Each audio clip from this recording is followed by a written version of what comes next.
Hello दोस्तों, मैं Naval Kumar Naval GS classes में आपका स्वागत करता हूं।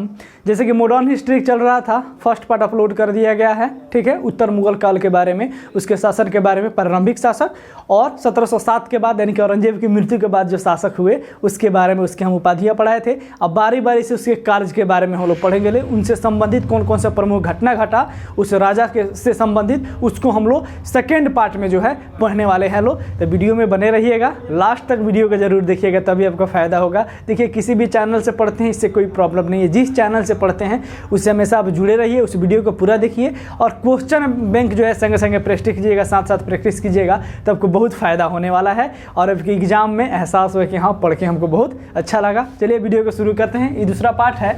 जैसे कि हम बता दिए थे कि उत्तर मुगल काल जो कि 1707 से लेकर यानी कि औरंगजेब की मृत्यु से लेकर 1857 ईस्वी तक चला, जो कि अंतिम शासक मुगल वंश के कौन थे? बहादुर शाह द्वितीय, बहादुर शाह जफर, जिन्हें जो है रंगून भेज दिया जाता है और वहीं पर उनकी मृत्यु हो जाती है। तो बारी बारी से औरंगजेब के बाद जो उसका पुत्र होता है बहादुर शाह प्रथम, जिसे मुअज्जम जिसका नाम था, उससे लेकर हम बारी बारी सब शासक के बारे में पढ़ेंगे लोग। तो शुरू करते हैं लोग। देखिएगा, जो है औरंगजेब का जो बेटा था, 3 गो बेटा था। ठीक है, तो औरंगजेब के 3 गो बेटा हुए, उसमें से उनका बेटा था मुअज्जम। वो क्या करता है, मुअज्जम जो है, उनके 3 बेटा, एक का नाम था मुअज्जम, एक का नाम था आजम और एक का नाम था कामबख्श।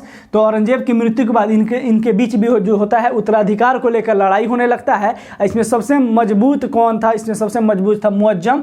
और मुअज्जम ने क्या किया, अपने दोनों भाइयों को मारकर जो है बहादुर शाह प्रथम की उपाधि धारण करता है। तो यहाँ देखिएगा, बहादुर शाह प्रथम जो है 1707 से लेकर 1712 ईस्वी तक शासन किया। इसका मूल नाम मुअज्जम था और उपाधि कौन था? साहिब बेखबर। पहले वीडियो में भी इसको बता दिया गया है। साहिब बेखबर की उपाधि जो है धारण करता है। अपने भाई से जो है युद्ध करता है, जजाऊ का युद्ध, जो कि मुअज्जम और आजम के बीच होता है। जजाऊ का जो युद्ध है मुअज्जम और आजम के बीच लड़ा जाता है। डेट का बात किया जाए तो 10 जून 1707 ईस्वी को जो है यह युद्ध होता है, जिसमें मुअज्जम क्या होता है? विजयी हो जाता है। उसके बाद दूसरा युद्ध जो अपने भाई से लड़ता है, बीजापुर का युद्ध, जो कि मुअज्जम वर्सेस कामबख्श के बीच होता है। इसमें मुअज्जम क्या हो जाता है? विजयी हो जाता है। वही मुअज्जम था जिसने बहादुर शाह प्रथम के नाम से क्या किया?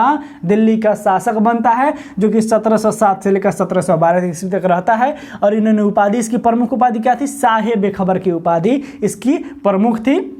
उसके बाद देखिएगा, उसके बाद शासक जो आता है जहांदार शाह आता है। इसमें अगर बहादुर शाह का बात किया जाए तो इस सहिष्णुता की नीति अपनाया था। जैसे कि इसका बाप जो था औरंगजेब बहुत क्रूर शासक था, जजिया कर कुफरी से लागू कर दिया था, किसी से बनता नहीं था, इसका हर शासक से खटपट रहता था। लेकिन इसके विपरीत जाकर जो इसका बेटा था बहादुर शाह प्रथम सहिष्णुता की नीति अपनाता है, यानी कि दोस्ती का नीति अपनाता है। उसके समय मात्र एक आदमी से तनाव था, बंदा बहादुर, जो सिख धर्म से संबंधित है, उनसे जो है बहादुर शाह प्रथम जो थे उनसे तनाव था, बंदा बहादुर को सिर्फ, दूसरे किसी से इनको, बाकी जितने भी क्षेत्रीय शासक थे सबको मिला जुला कर रखते थे। उसके बाद आता है जहांदार शाह, जो कि 1712 से 1713 ईस्वी तक शासन रहता है। ये कमजोर शासक था। ठीक है, और जुल्फिकार खां जो कि वजीर था उसके शासनकाल में, उसी के सहयोग से ही क्या करता था? राजा बना था और राज करता था। काल कुबरी नामक एक वेश्या थी इसके शासनकाल में, बहादुर शाह के शासनकाल में, उसके कारण ये चर्चित था। उससे इसका संबंध बताया जाता था कि उससे इसका संबंध है, उसके कारण जो है ये चर्चा में था। बार बार क्वेश्चन पूछता है कि लाल कुबरी नामक वेश्या से किसका संबंध था? तो जहांदार शाह का संबंध था।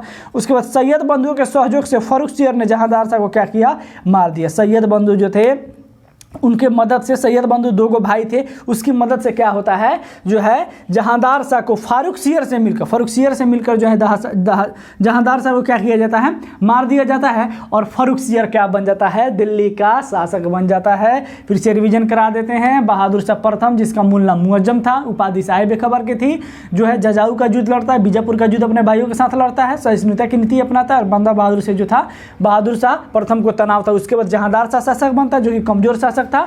और जुल्फिकार खां जो कि वजीर था उसके शासनकाल में, उसी के सहयोग से क्या करता था? ये राज शासन चलाता था। और लाल कुरी नमक बेसा के कारण क्या था? चर्चा में था। और सैयद बंधु से मिलकर जो है फर्रुखसियर ने जो है जहांदार शाह को मार देता है और खुद राजा बन जाता है। यहाँ देखिएगा, तो फर्रुखसियर का जो शासनकाल था 1713 से 1719 ईस्वी का था। डेट इसलिए लिखे हैं कि बार बार हम कहते हैं कि डेट वाइज क्वेश्चन पूछ देता है, 4 गो शासन दे देगा, डेट नहीं देगा, कहेगा कि इसको क्रम से सजाइए। बीपीएससी में बहुत इस तरह के क्वेश्चन पूछता है। यहाँ देखिए, तो इसका शासनकाल 1713 से लेकर 1719 ईस्वी तक था। सैयद बंधु जो थे, जिसका एक का नाम था सैयद बंधु का अब्दुल्ला खां, जो कि वजीर बना हुआ था, ठीक है, राजा के बाद जो है प्रमुख अधिकारी वजीर ही होता था उस समय। उसका इसका एक दूसरा भाई था जिसका नाम था हुसैन खां, जो कि मीर बख्श यानी कि सेना का जो प्रमुख होता है, सेना का जो भी संचालन होता था इसके कंट्रोल में था, हुसैन खां के कंट्रोल में था। उसी के सहयोग से फर्रुखसियर क्या बना हुआ था, राजा बना हुआ था। जिसकी मदद से आप राजा बनिएगा उसका तो बात आपको मानना ही पड़ेगा। तो सैयद बंधु का बात जो है फर्रुखसियर मानता था। जो एक महत्वपूर्ण घटना है, स्टार लगा लीजिएगा, बार बार पूछता है, 1716 ईस्वी में बंदा बहादुर को फांसी किसने दिया था?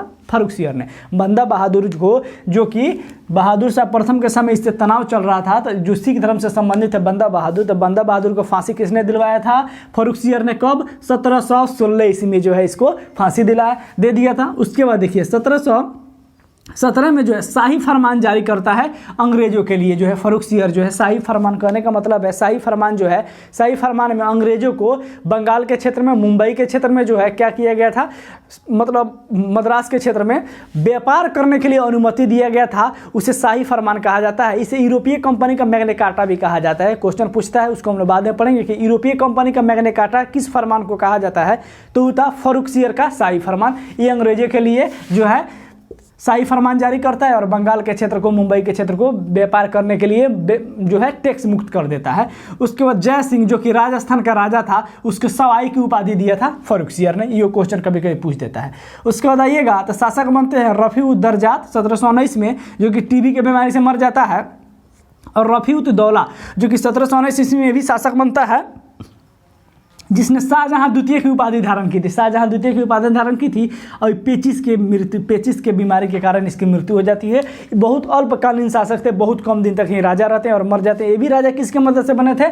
सैयद बंधुओं के शासक, सैयद बंधु जो थे उन्हीं के मदद से ही क्या बनते हैं, राजा बनते हैं। कौन? रफी-उद-दरजात और रफी-उद-दौला। उसके बाद देखिएगा तो सैयद बंधुओं को शासक निर्माता के रूप में जाना जाता है। क्वेश्चन एक बार पूछा हुआ था कि शासक निर्माता के रूप में किसे जाना जाता है, तो सैयद बंधुओं को। सैयद बंधुओं का हम नाम बता चुके हैं। एक का नाम था अब्दुल्ला खां, दूसरे का नाम था हुसैन खां, ठीक है। आगे देखिएगा तो मोहम्मद शाह, इसको भी जो है कौन, इसको भी सैयद बंधु ही शासक बनाते हैं। अब देखिए मोहम्मद शाह जो था 1719 से लेकर 1748 ईस्वी तक शासन करता है।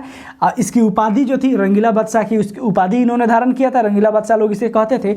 और सैयद बंधुओं को जो है मोहम्मद शाह क्या करता है, मार डालता है। सैयद बंधु थे हर बात में क्या करते थे, अड़चन मतलब हर बात में अपना सलाह देना, हर बात में हस्तक्षेप करना, यह जो है मोहम्मद शाह को अच्छा नहीं लगता है। और जो है जो सैयद बंधु थे मोहम्मद शाह उसको मरवा देता है। इन्हीं के समय एक बहुत पूर्ण घटना घटती है जो कि बहुत इंपॉर्टेंट है, बार बार क्वेश्चन पूछता है कि नादिर शाह का आक्रमण किसके समय हुआ था। नादिर शाह का आक्रमण जो है मोहम्मद शाह के समय हुआ था। डेट पूछ लिया जाए तो डेट है 1739 ईस्वी में।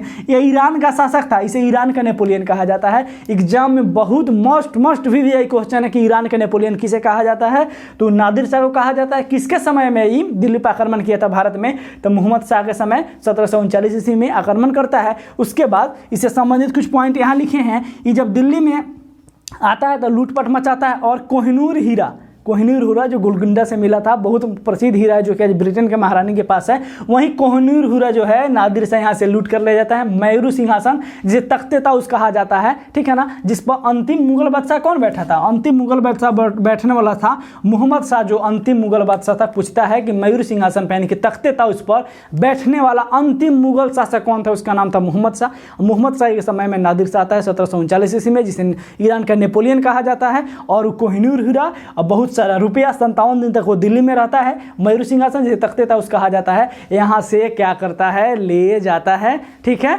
ये इंपॉर्टेंट क्वेश्चन था। इससे आगे जो था हम लोग नेक्स्ट स्लाइड में, नेक्स्ट एथी में पढ़ते हैं। लोग आगे देखते हैं हम लोग। जैसे कि हम बताए हैं नादिर शाह आया था, जिसे क्या कहा जाता है, ईरान के नेपोलियन कहा जाता है। मयूर सिंहासन पर जो अंतिम शासक बैठा था उसका नाम था मोहम्मद शाह। कौन था? मोहम्मद शाह था।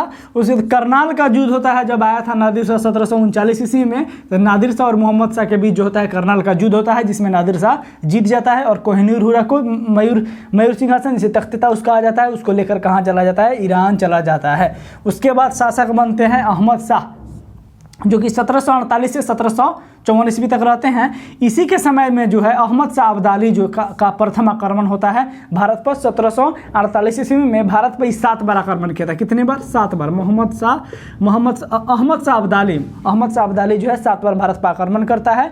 इसने ही मराठा और अहमद शाह अब्दाली के बीच ही जो हुआ था पानीपत का तीसरा लड़ाई हुआ था। वो आगे हम लोग देखेंगे पानीपत का तीसरा लड़ाई जो हुआ था मराठा और अहमद शाह अब्दाली के बीच हुआ था। तो अहमद शाह अब्दाली का पूछता है एग्जाम में कि प्रथम आक्रमण किसके समय किया था वो, तो अहमद शाह के समय किया था 1748 ईस्वी में। उसके बाद शासक बनते हैं आलमगीर द्वितीय जो कि 1754 से 1758 ईस्वी तक रहते हैं। इसके समय प्रमुख घटना जो होता है पलासी का युद्ध होता है। पलासी का युद्ध 1757 में जो होता है। इसके समय उस समय मुगल बादशाह कौन था? आलमगीर द्वितीय था। आगे देखिएगा शाह आलम द्वितीय जो कि 1758 से 1806 ईस्वी तक शासन था। इसका उपनाम जो है अली गौहर है। इसका उपनाम क्या है? अली गौहर। शाह आलम द्वितीय का उपनाम अली गौहर है। बिहार में अपना राज्याभिषेक करा था। इंपॉर्टेंट क्वेश्चन है, बिहार स्पेशल में पूछता है और आपके हिस्ट्री में भी क्वेश्चन पूछता है कि कौन ऐसा मुगल बादशाह था जो बिहार में अपना राज्याभिषेक करवाया था। उसका नाम था कौन? शाह आलम द्वितीय। बक्सर का युद्ध जो कि 1764 ईस्वी में होता है। 1764 ईस्वी जिसमें अंग्रेज जीत जाते हैं, वो जो घटना हुआ था शाह आलम द्वितीय के समय हुआ था। शाह आलम द्वितीय भी इसमें भाग लिया था, जिसमें जो है भारतीय जो भी शासक 3 गोल भाग लिए थे उनका क्या हो जाता है? हार हो जाता है। उसके बाद इलाहाबाद की संधि होती है 1765 ईस्वी में। 1765 ईस्वी में इलाहाबाद की संधि होती है और 1761 ईस्वी में जो पानीपत का तीसरा लड़ाई मोहम्मद शाह अब्दाली और मराठा के बीच होता है, जिसमें अहमद शाह अब्दाली क्या हो जाता है? जीत जाता है। अहमद शाह अब्दाली जीत जाता है। तब प्रथम बार आक्रमण जो किया था वो किया था अहमद शाह के समय 1748 में, ठीक है। लेकिन जो पानीपत का तीसरा लड़ाई होता है 1761 में, इंपॉर्टेंट है। 1761 में किसके बीच हुआ था? अहमद शाह अब्दाली और मराठा के बीच हुआ था, जिसमें अहमद शाह अब्दाली क्या हुआ था? जीत गया था। आगे देखिएगा तो अकबर द्वितीय शासक बनता है जो कि 1806 से 1837 ईस्वी तक शासक रहता है। इसके समय जो है अकबर द्वितीय जो था राजा राम मोहन राय को ब्रिटेन भेजता है और राजा की उपाधि देता है। बार बार क्वेश्चन पूछता है राजा राम मोहन राय को राजा की उपाधि किसने दिया था? अकबर द्वितीय ने दिया था। अकबर द्वितीय ने राजा राम मोहन राय को राजा का उपाधि दिया हुआ था। उसके बाद शासक बनते हैं बहादुर शाह द्वितीय, जिन्हें क्या कहा जाता है? बहादुर शाह जफर कहा जाता है, जो कि मुगल वंश का अंतिम शासक थे। 1837 से 1857 ईस्वी तक ये राजा रहते हैं। मुगल वंश का अंतिम शासक कौन? बहादुर शाह द्वितीय या बहादुर शाह जफर? एकदम इंपॉर्टेंट क्वेश्चन है। उसके बाद 1857 की क्रांति में इन्होंने भाग लिया था। उसके बाद अंग्रेज द्वारा इसे कहाँ भेज दिया जाता है? रंगून भेज दिया जाता है। वहीं पर जो है बहादुर शाह द्वितीय की 1862 ईस्वी में क्या हो जाती है? रंगून में ही मृत्यु हो जाती है। बार बार क्वेश्चन पूछता है कि किस मुगल बादशाह को अंग्रेज द्वारा रंगून भेज दिया गया था? उनका नाम क्या था? बहादुर शाह जफर या बहादुर शाह द्वितीय। और इसके बाद जो होता है 1 नवंबर 1858 ईस्वी को महारानी विक्टोरिया द्वारा जो है भारत को ब्रिटिश साम्राज्य का अंग बना लिया जाता है। ये क्वेश्चन कभी कल पूछ देता है कि कब जो है महारानी विक्टोरिया अपने कंट्रोल में इंडिया को ले लेती है, तो 1 नवंबर 1858 को।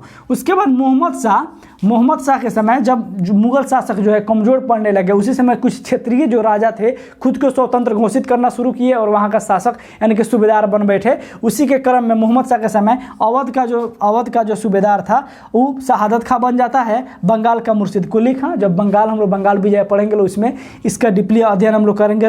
उसके बाद हैदराबाद का जो शासक बन जाता है यानी कि सूबेदार जो बन जाता है चिनकलिज खां, जिसे हम लोग निजामुल मुल्क भी कहते हैं। लोग कहें कि इसका नाम क्या मिलता है? निजामुल मुल्क। चिनकलिज खां का नाम क्या मिलता है? निजामुल मुल्क मिलता है। तो ये 3 गो जो क्षेत्रीय शासक थे मोहम्मद शाह के समय, जब मुगल शासक के जो राजा थे कमजोर पड़ने लगे तो खुद को क्या करते हैं? स्वतंत्र घोषित कर लिए, ठीक है। और सिर्फ क्या करते थे? टैक्स ही देते थे और वहाँ ये राज करने लगे। अवध, बंगाल और हैदराबाद, ये जो था उत्तर मुगल काल से संबंधित जितना भी प्रश्न बन सकता था हम जो है इसमें पढ़ा चुके हैं, ठीक है। तो वीडियो अगर अच्छा लगे आपको तो ज़्यादा से ज़्यादा शेयर कीजिएगा, लाइक, कमेंट और चैनल को सब्सक्राइब जरूर कीजिएगा, बेल आइकन को ऑन कर लीजिएगा, ठीक है। इसी तरह आपको वीडियो मिलते रहेगा। मिलते हैं नेक्स्ट वीडियो में, तब तक के लिए जय हिंद।